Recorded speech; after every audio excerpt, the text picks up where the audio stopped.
আসসালামু আলাইকুম। যারা হাড্ডি সার গরু মোটা তাজা করতে চান যোগাযোগ করবেন। হাড্ডি সার গরু যারা মোটা তাজা করতে চান তাদের জন্য ভিডিওটা।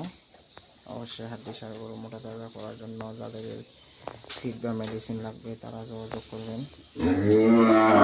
ফিড বা মেডিসিন আপনাদের মাঝে পৌঁছে দেব। আর স্ক্রিনে যে ফোন নাম্বার দেওয়া থাকবে অবশ্যই যোগাযোগ করবেন। আপনাদেরকে ফুল গরুগুলো দেখাই। হাড্ডি সার গরু